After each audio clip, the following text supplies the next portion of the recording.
John Legend. Nigga, R. Kelly motherfucking doing his motherfucking thing with this R&B shit.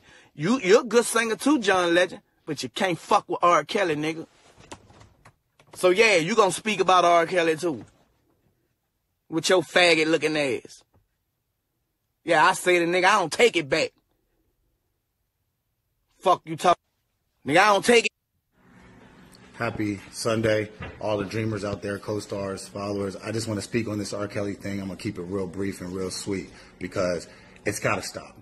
It's ridiculous. I'm speaking from a father. I'm speaking as a producer. I'm speaking as an artist. I looked up to this man very, very much as a writer, as a songwriter and all that, but none of this behavior is acceptable. There's so many young, talented artists that look up to us that have already made it, that came before them. They don't have to get on their knees to go to live their dreams. They don't have to degrade themselves to get their dreams. If you're talented and you work hard, you should be able to accomplish your dreams without running into sickos. Hey, everybody. So I showed you those two videos. That's Turk of the Hot Boys and, of course, Columbus Short of Scandal, or used to be Scandal. Anyway, I wanted to show you that because clearly there is outrage on both sides of the fence. There are people that will continue to support R. Kelly no matter what, and there are people that are basically outraged with what they saw. Now, I'll be the first to say this. My stance hasn't changed about him. It hasn't. I don't even need to repeat it as to what I feel about him. There's no need. However, I do find it a little interesting of how reactionary everybody is right now. Now, I do think there is a nice segment of the population who all of this information is new to them. And I will include young people in that. When I mean by young, I mean like maybe 20 and under, perhaps 25 and under. I'll give you that much. And there might be some older people out there that never really tuned in to R. Kelly, never really knew much about him. They may have heard a song of his or two, but they really just didn't know R. Kelly like that. And they decided to tune into this documentary. And now they're like, oh my goodness, really? That's who R. Kelly is? And, you know, just people that just, like I said, was never really into R. Kelly like that. Maybe they're just learning, in the young people.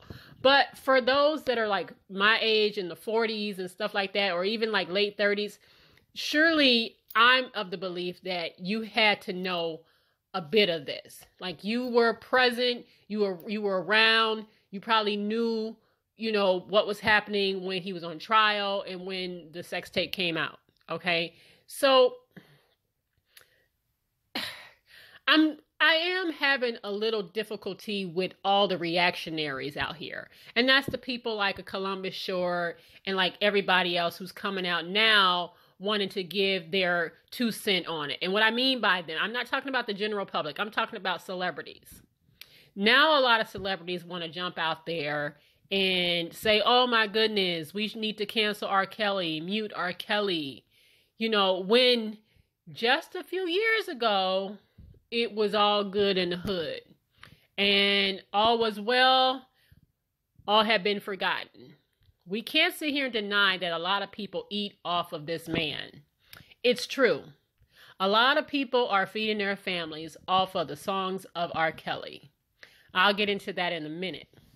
But anyway, of course, the outrage continued. You had Tank, who decided to get online and make a long statement with, you know, crossing out R. Kelly's name and basically saying that, you know, kings don't treat queens like this. And although Tank went as far as to basically call R. Kelly the king of R&B just a few short weeks ago when they were having that whole king of R&B argument, right?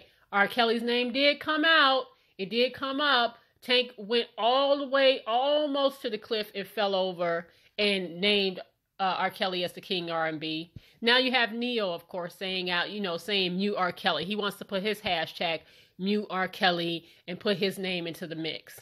You know, and then I think there was Jada Pinkett Smith who got online and she made a video basically saying how she didn't understand why R. Kelly's music had basically his streams went up. Even after everybody seeing what they saw, all the streams, his streams actually shot up. there were a lot of people online basically saying, well, it's shut up because a lot of people now, they want to listen to the music to hear the lyrics, to see, you know, if there are any clues in there. When you technically, you don't have to actually stream the music. You could just go online and Google the lyrics, and you can actually read the lyrics, and you don't have to play the music. But that's neither here nor there. Neither here nor there. Andrea, however you say her name, decides to hop into the mix, and she put out her own statement, basically defending herself against the video, the little clip, Facebook Live video that's been floating around with her singing her baby daddy music, Happy People. And, you know, of course, a lot of people were outraged by that. So she basically said, you know, you don't tell me how I should act. You know, I've been abused, blah, blah, blah, blah, blah. You guys can read that. I'm not going to read through it. It's online if you want to find it. But anyway, Andrea decided to, you know, put her 2 cents in it after that. But people started to drag Drea about her statement. You know, they saw that she, you know, everybody saw the video by now of her singing Happy People, singing along, talking about her baby daddy music. Now, her people tried to come out and say that this was several years ago, even though it was in 2017. Now, I don't consider 2017 several years ago, but that's, again, whatever. Drea is just trying to protect herself and trying to basically not look suspect. But people were dragging her ass anyway and basically asking her, you know, why she's keeping his last name, which has always been my question. I never understood why she wanted to keep his last name. It just never made sense to me. What else? Oh, so Omarion decides to throw his hat into the ring. Another reactionary after watching the video. And by the way, Omarion was young, so I'll give him that. When this whole sex tape thing came out, B2K they were very young boys, okay? So I won't go too hard on Omarion. But Omarion decided to throw his hat in the ring and basically said that, you know, because he can no longer support R.Kelly, he and B2K are no longer going to sing the songs that he wrote for them on their tour. After Millennium Tour, they no longer will sing the songs. Now, that's interesting to me. People don't realize just how much music R. Kelly has contributed to a lot of artists, which is why I think a lot of artists have been very mum on the whole R. Kelly situation. No, there's a lot of people that haven't said a word. They've been very, very quiet. Now, I have a couple of theories here as to why they're quiet. On one hand, it's a mess. Just even throwing your hat into it, making a statement about it, just puts you in a really bad spot. Look at Chance. Chance decided to come out a few days ago and say that making some music with R. Kelly was a mistake. Now, Chance, I got to give him the side eye. It was just a couple years back, I think about maybe 3 or 4 years back, where Chance decided to make a song with R. Kelly. And now he's saying it's a mistake. Now, it's only a mistake now that you've seen this documentary, even though the information about R. Kelly is out there. And Chance lives in Chicago. It is just, if you live in Chicago, you know about R. Kelly. I don't even care if you are in your 20s. If you live in Chicago, you know about R. Kelly. And Chance, really, his hands aren't completely clean in that. I don't know if you guys know this, but Chance has a drummer by the name of Styx. And Styx is the son of Greg Landfair. Greg Landfair is Sparkle's brother-in-law. I think you can kind of put 2 and 2 together and figure out how they're all connected. Greg Landfair is the guitarist on a lot of R. Kelly's songs, and he has a daughter, obviously, that we all know about because she was in that videotape. Are you understanding what I'm trying to say here? So there's a huge connection here, all right? And I'm sure Chance knew who Styx was. Now, that child, he was a child at the time. He has nothing to do with what his parents made the decision to do regarding his sister. But again, I don't want to sit here and pretend, or Chance to pretend like he doesn't know anything, all right? And now all of a sudden it's a mistake to make a song with R. Kelly. There are a lot of artists who have benefited from R. Kelly's music.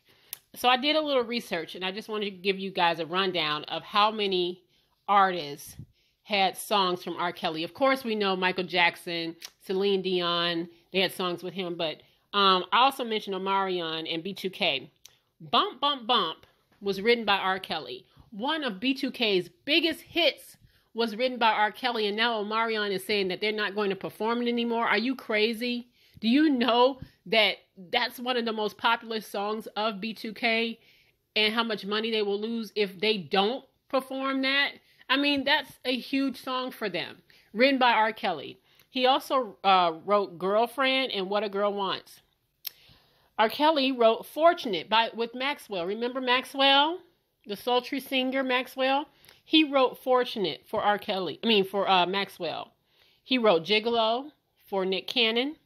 He wrote I Don't Want To for Tony Braxton. He wrote for Genuine. You know Shamari from the group Black. All them people like that, the group Black. He wrote 808. Remember that song, Boom Like an 808? R. Kelly. He wrote that. He wrote for Bryson Tiller, which was just a couple of years back. So he's still writing music for people. All right, he wrote for KC and JoJo. He wrote that song Life from the movie. He wrote for Joe. He wrote for Britney Spears. He wrote a song for Tamia called Questions in 2004. He wrote for Twista, So Sexy in 2004. He also wrote for Jennifer Hudson. So it's not like a lot of these songs were like a long time ago during the Aaliyah time. Guys, a lot of these songs were written in 2000s, like in the middle 2000s, after the sex tape came out and before the trial.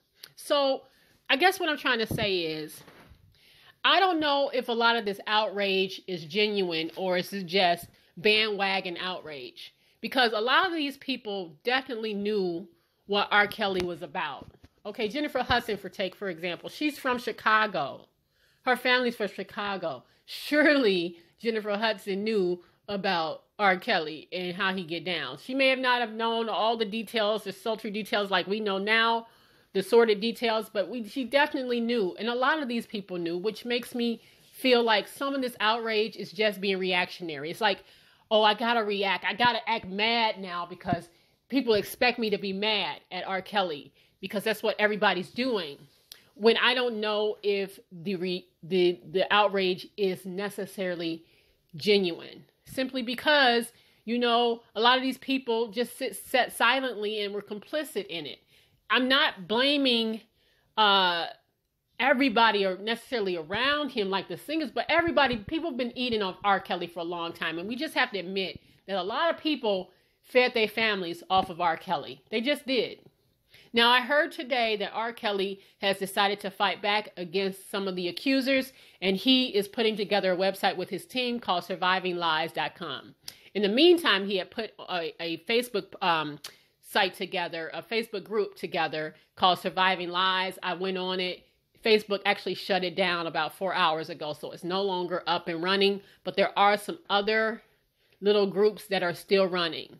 But when I did get a chance to actually see the real website for Surviving Lies, he had a lot of people supporting him. So let's not sit here and act like everybody's against R. Kelly. Everybody's not. Believe it or not, some people are still going to go to his concerts. And he may not sell out shows the way he used to, but he's still going to sell shows. So my question to you is, do you think that this outrage for a lot of these people are genuine? Or do you think people are just getting on the bandwagon because it's just the right thing to do? It's just like, it's the end thing to do. Look at Columbus Short. Columbus Short, who he has like multiple arrests for hitting women and all this other stuff. And now he's speaking out. The outrage is just kind of interesting to me. I don't necessarily understand all of it. I do side-eye most of it. And yeah, people can change their mind about people, but like I said, it's not like a lot of this stuff wasn't out here for us to know what was going on. Anyway, I'm going to let you guys see this video that I found of Master P. Master P decided to throw his hat into it and to give his opinion on it. Tell y'all want me to be y'all the real because it might hurt some people's feelings. I tell y'all about R.Kelly. So what I got Lifetime just made a lot of money. Everybody knows Lifetime is. That's a reality show. 6 seasons, 6 episodes of that. Let's be real. Now the truth, what I don't like with parents, if you somebody's daddy and you knocking on the door, pitching the window, they got your daughter in there, y'all know. I ain't gonna be on no reality show or Lifetime. I'm gonna be on CNN, straight up. You know what I'm saying? It's gonna get real. Think about it. Yeah. I'm not about to play with nobody. I'm gonna burn it down. I'm gonna do something. So I'm telling y'all, that's what I don't like. This ain't your kid in there. My character gone. God know I believe, I trust, all that, bro. But that'll be out the window. And nobody gonna play with my kids. Straight up. You know what I'm saying? Like that, you shouldn't even been on TV in there. If you a parent, you shouldn't be on there unless you're on CNN from a jail cell. You know what I'm saying? Straight up. So I don't know if R.Kelly did it or not. That ain't my business. I ain't judging. But I'm just saying those parents shouldn't have let that go that far. And they shouldn't have been knocking on no window, throwing no rocks if they know somebody in there with their kid. You know, and now if you got your kid and your kid come out and they won't go back, that's on them. At least I tried as a parent. But if my kid in there, it's going to be all out walk. Everybody coming outside, to be honest with you. You know what I'm saying? So I don't respect that part. That's the part I don't respect. Because if you got love for your kids, you going to walk behind your kids. You ain't doing no reality show.